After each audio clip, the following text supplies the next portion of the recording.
Ya, pertama kita panjatkan puji syukur kepada Tuhan Yang Maha Kuasa. Sampai dengan waktu ini kita masih diberikan kebetahan untuk melaksanakan kegiatan ini. Tentunya yang kami hormati seluruh tamu undangan kami, ada dari perwakilan Koramil, orang tua kami, tokoh-tokoh yang ada di Kecamatan Setu, dan seluruh penasehat dari PAC Setu yang tadi baru dilantik, dan ketua DPD yang saya banggakan, dan seluruh jajaran.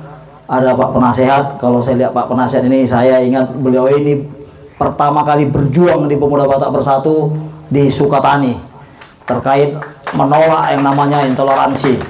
Jadi beliau ini jasanya ke Pemuda Batak Bersatu sangat luar biasa. Pertama kali viralnya Pemuda Batak Bersatu, perannya beliau ini.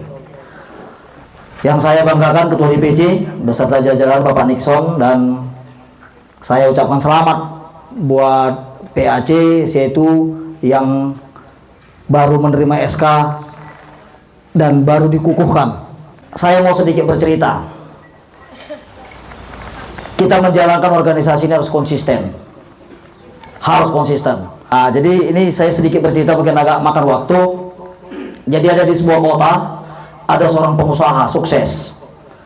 Karena kesuksesannya, banyak orang mau mengambil ilmunya bagaimana dia bisa sukses. Akhirnya di suatu saat dia diminta sebagai narasumber untuk memberikan seminar mengenai kesuksesannya. Tiba waktunya, seminar itu terjadi, diikuti 1.000 peserta lebih. Ada 1.000 peserta. Dia hadir, datang dan hanya membawa sebuah palu. Begitu dia dipanggil ke depan untuk menyampaikan materi seminarnya, dia membawa sebuah palu dan menyampaikan ke panitia, "Panitia, tolong batu yang tadi saya bawa tolong dibawa ke depan." Jadi dibawa panitia lah batu ini sebesar ukuran kepala orang dewasa, cukup besar.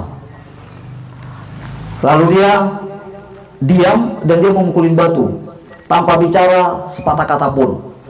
Dia pukul terus dia pukul sampai 15 menit. Peserta sudah mulai bingung, ini bapak ini mau ngapain, padahal dia kan seharusnya memberikan materi. Dia pukul terus. Semua peserta sudah mulai bisik-bisik membicarakan apa yang dia lakukan. 1 jam masih begitu juga. Akhirnya setengah dari peserta ini sudah keluar meninggalkan tempat. Dia pukul terus, dan hampir 2 jam terakhir tinggallah 20 orang ada di dalam. Dan akhirnya batu ini pecah, terbelah. Begitu terbelah, lalu diambil mic, lalu dia bicara. Ada yang tahu nggak kenapa saya pukul batu ini sampai pecah?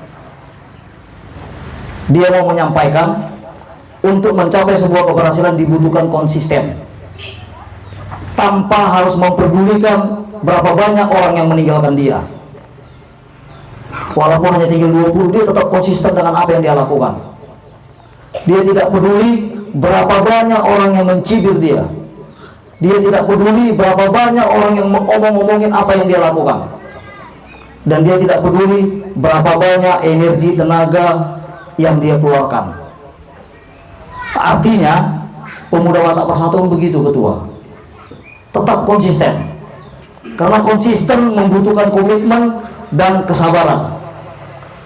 Konsisten membutuhkan pengorbanan. Tidak ada visi misi mimpi besar yang kita dapat tanpa sebuah konsistensi. Pemuda Batak Bersatu besar juga karena kita sampai saat ini kita konsisten.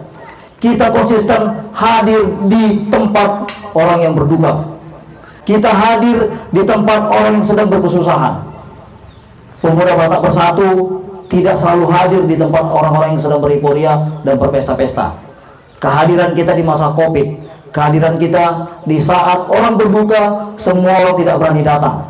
Tetapi Pemuda Batak Bersatu, di saat ada orang berduka, semua orang menjauh, tetapi kita hadir.